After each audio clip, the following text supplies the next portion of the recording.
Hey friends, welcome to One Flight Down Basement Beer Tastings. Today, we're checking out a limited release beer from the Lake of the Woods Brewing Company. It is called Avalon. It is an Elderflower rice lager.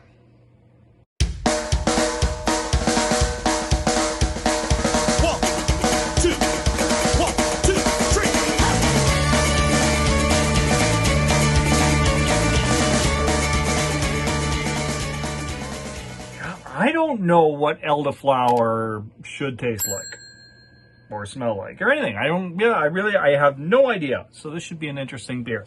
So yes, this is brewed by the Lake of the Woods Brewing Company.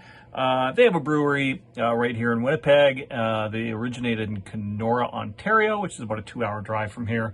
And they also have a location in War Road, Minnesota. This one is brewed for an event that happens here in Winnipeg every winter. An event that I've never gone to because I'm a wimp. I'm not a good Winnipegger. I've heard Shane from Shane's Craft Beer Review before say he's not a good Canadian for not liking outdoorsy winter things. I live in probably the coldest major city in the country. And yeah, I am no more of a winter outdoorsy guy than he is. As I said in his All By Myself video last year, I don't like the cold. I also don't like the hot. I don't like weather, apparently, is my thing. Anyway, the event in question that this was made for is something called Raw Almond. There you can see the name there, Raw Almond. It is on the river, on the frozen river, every year in like January, February. I think it just wrapped up this year. But they put like a really classy restaurant on the ice, like top-notch chefs.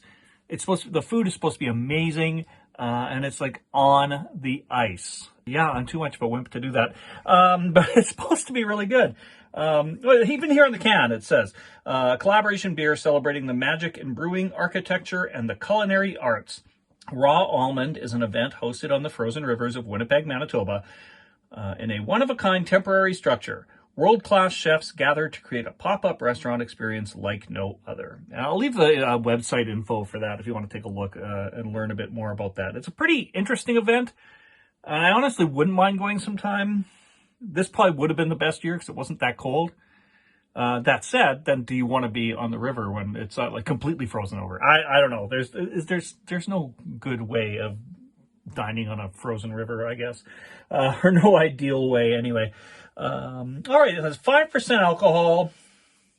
Doesn't tell me much else about it. I'm very curious though about the elderflower taste and aromas. So let's crack this open.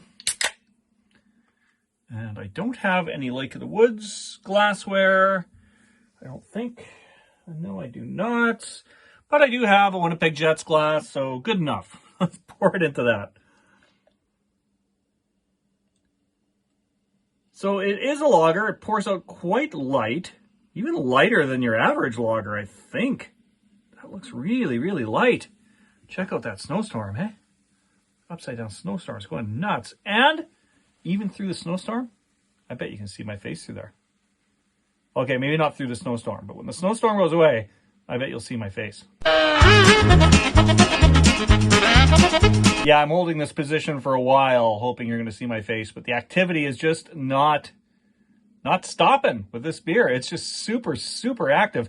And look how light that really is, though. That is a super, super light beer. I mean, it almost looks like a Michelob Ultra or something. It's so light. Although that wouldn't be as active as this one is. Just look how crazy active that is. See my face now? But you can see my face now. Probably not any better than you could before.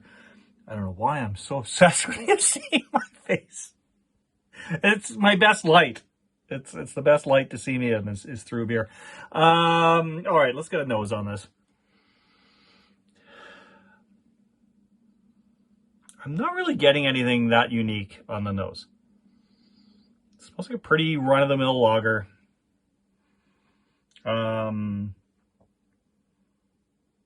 Maybe, I'd say even maybe a touch of a skunkiness to it, to be honest. yeah, there's I don't know. There's not a lot on the nose.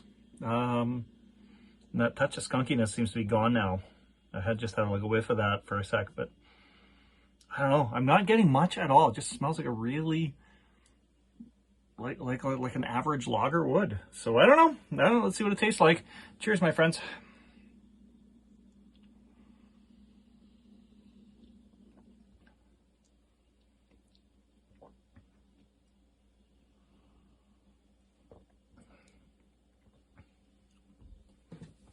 Okay. It's a little sweet for my taste. I don't like my lagers that sweet. I like them a little more crisp and crushable. This one has a little bit of a weird aftertaste to it too. Yeah, not a big winner. I've had much better beers from Lake of the Woods than this one. I mean, it's okay. But for something that's being associated with this like high-class restaurant concept, I was expecting something a little more bold, a little more flavorful. Like this is just kind of a touch too sweet, and I don't know. I like I said, I don't know. I've never tasted elderflower before, to my knowledge, so I can't really say if I'm necessarily getting that. I just get like just a slight sweetness on it that I'm not crazy about. I mean, it's okay. It's drinkable. But, yeah, for something that is associating itself with this, like, high-class restaurant thing, I was expecting a lot more. Anyways, thank you for dropping by the Terry Isle Basement Pub. Hope to see you all again real soon, my friends. Cheers.